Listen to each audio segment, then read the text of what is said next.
recording. Great. Okay, so we are doing the head HEENT exam today.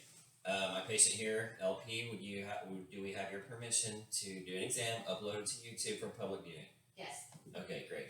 So the first part of the exam is going to be inspecting the head and face. Head and scalp. You're going to you're looking for symmetry. Any redness, rashes, any difference there.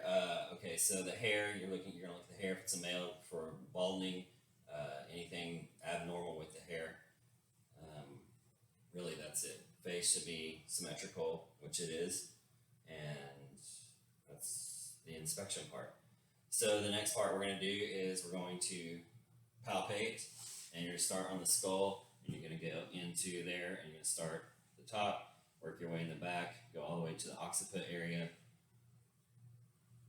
into the mastoids, everywhere in the head. Looking for lumps, lesions, bumps, depressions, hematomas, anything that you might find. We don't see any here, of course. So the next thing we're going to do is we're going to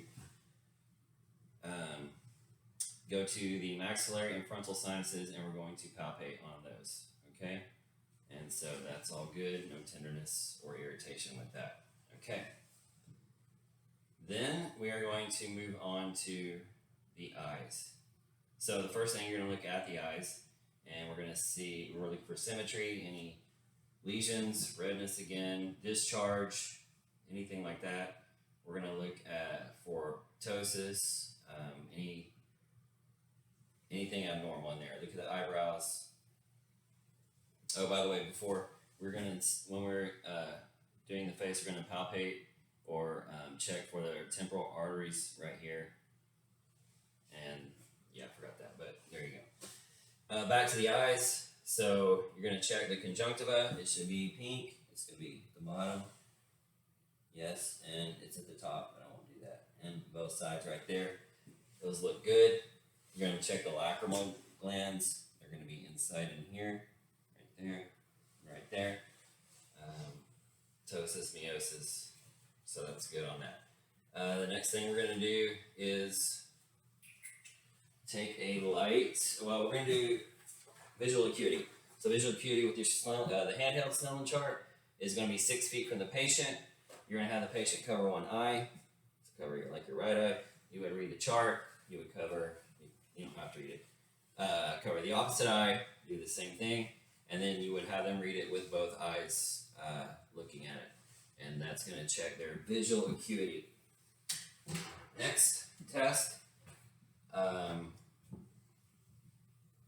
You're going to take a light and you're going to look to the side here, and you're going to look at the cornea, iris, and lens, and make sure there's no lesions in it or redness or anything that shouldn't be there. So you want to check the surface of the cornea and lens, and that's what you're looking at there. We're going to look at the EOMs here, and this is ocular motion, so just follow the end of the pen, and you can go into the H pattern, right, down, over. So we're looking for any nystagmus or strabismus. The strabismus, both of those are abnormal findings. But it's basically fluttering that you would see usually at the end range. And then you're going to follow it again. You're going to come in, and as it gets closer, the eyes should converge, and that's convergence. And when you do that, also when the eyes converge, the pupil should constrict. So if you can't see it doing this test, you're going to do a near test. So you would I would hold the pen here, and you would look at a place far away. And so I would say look far away, and then near, and then far away, and near. And when you do that, the pupil should constrict. That's that test. Okay. Peripheral visual perception. And I want to have my hands out here, and you're going to tell me, I'm going to come into you, and I want you to tell me when you see my hands. So starting out laterally. No. Yeah. And then you would do it superior and inferiorly. Yeah. Both? You saw them both? Kind of? Yes. Okay. All right. So that's done both sides. Let's see. puts it on those. So, that being said, let's go to the eye. So the first test we're going to check is red reflex. So I'm going to get my light going here. Yep. And so you're going to stand, just look straight here. And now I want you to look actually into the light. And you should see the red reflex, which I do see that. Looks good there. And you're going to look on the other side. Another red reflex. It's good. All right, so that's what you want to see. And then we're going to actually go in and look inside the eye. So to do that, I'm going to start a little bit far away. I'm going to brace myself against her eye. You're going to look right ahead. And then as I go in, I can see it all. See the disc. So it's right eye to right eye. You see kind of orangey yellow in there. And you're looking for the optic disc, the cup, which would be about half the size of the optic disc. And you're looking at the arteries and veins and making sure they're intact and there's no sclerosis, anything on the back side of the eye, the lens, cotton patches, anything like that. So on the left side, you're going to do it with the left eye. Same thing. You're going to protect when you go in there. And there it is. There you go. So same thing. You're looking for the same thing. You're just doing on the opposite side. When you move the scope, you're going to move with the scope. You don't move it, or you'll lose track of what you're seeing. So, okay, that's the eye. Take this off. Which brings us to the ear. So, the ear, we are going to first check it out on the outside. Make sure there's no lesions, bumps, scaling, redness, discharge, anything like that. Then, which we don't see, of course, you're going to do a pull on the ear, pull test, and that's just to make sure that there's no pain, because if they maybe have an infection, you want to check for that before you go in there and look inside of it. And so, before we do that, so we're going to do a Weber test first with the tuning fork, and you can't hear it. This is a terrible fork, but Weber goes on top. You ask the patient, can you hear this equally on both sides? You want it lateralizing to both sides. So that's a normal finding. If it's abnormal, then if you had some kind of blockage or hearing loss, they're going to hear it into that side first. So that would be an abnormal finding. And then on the Renee's or the Rhines test, you're going to hit the tuning fork again, and it's going to go right on the mastoid. And that's bone conduction. And then when they say they can't hear it anymore, you're going to put it right in front of their ear, and then they're going to tell you when they can't hear it anymore again. So the air conduction should be at least twice as long as the bone conduction, but that's what we're looking for there. Okay, so next we're going to go inside the ear. We're going to put this in here. We're going to need a couple of these, actually. Perfect. Okay. So on an adult, you're going to pull the ear up and back. On a child, it's going to be down and back. When we go in, we're going to hold it right here. Light on the subject. There you go. Make sure you have your hand buffered against their head, so when they move, you move with them. And you're going inside the canal. And the canal, normal situation is pearly white.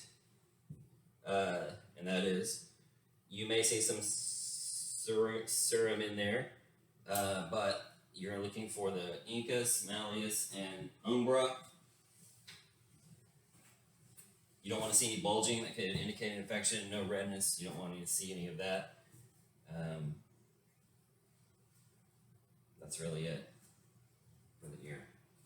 Right?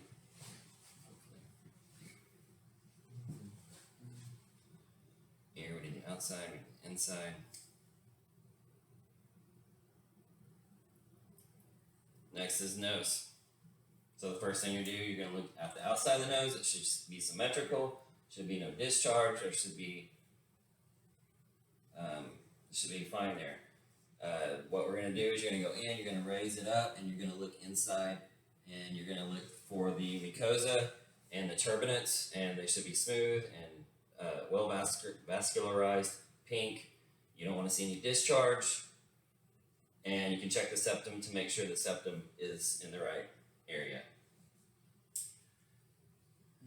Okay, so that's in the nose, and the nose is pretty easy. What I did forget on the eye, one thing though, is the pupillary reflex. So you would have the patient, you would have them just look straight ahead, and when you put the light on it, it's going to constrict. So you would do one side, you would do the other side, and it should constrict. But if you do, you should also see constriction on the opposite side, so they're accommodating. So you're going to do right, left to check the left, and left to check the right. That makes sense. Okay. We're on nose, we're going back, now we're going to the mouth, and you're going to look on the outside of the mouth, the lips, make sure there's no cracking, drying, herpetic lesions, anything abnormal. Obviously we don't see that. Then when you go on the inside, you're just going to open your mouth, stick your tongue all the way out, and you're looking at the tonsils, pillars, uvula, hard palate, soft palate. Raise your tongue up. Okay, lacrimal glands. Turn your tongue to the left and then to the right. That looks good. So dentation, and then really that's the extent of that. Did not have, but I would put gloves on right now and palpate on the inside of the mucosa and look for any abnormal lesions, really, basically, is what we're looking for. So, that is the mouth.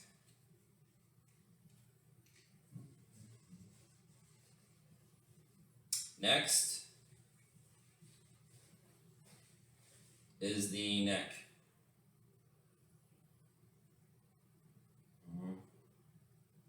Well, stick your tongue out all the way. That's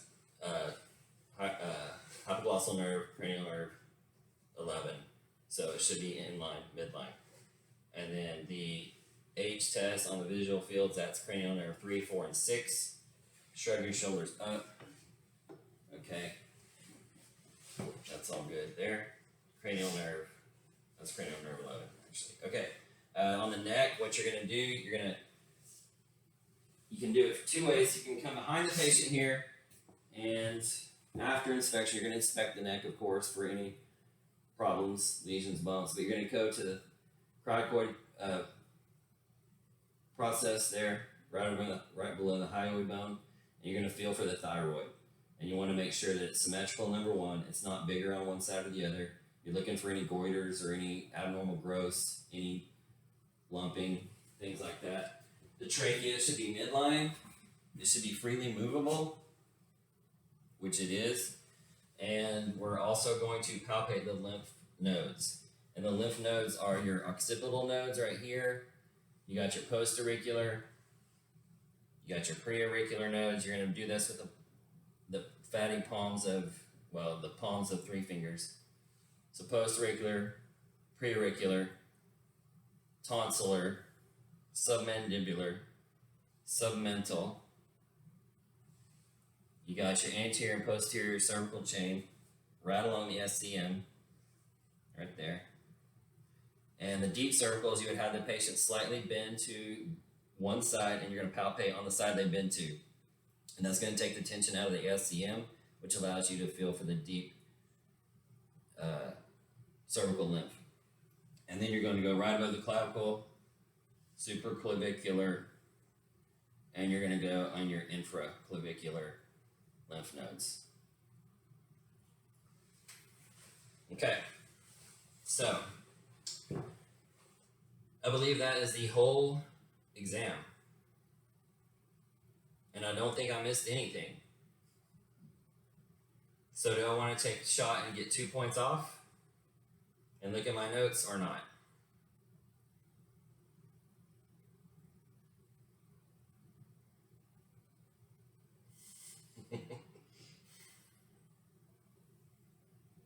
Okay, I'll take the 2-point dock and look.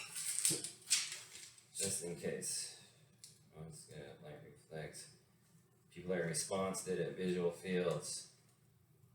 Optic discs, macula, and fovea. I did not say that. So the red reflex, we're looking for the optic disc. I did say that, but not the macula and fovea. So there's one we would definitely look at when we're inside the eye.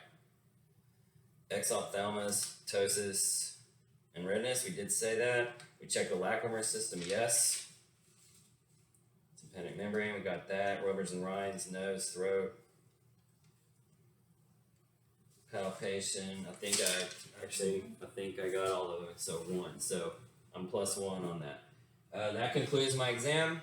Thank you, Professor, and we will talk to you soon.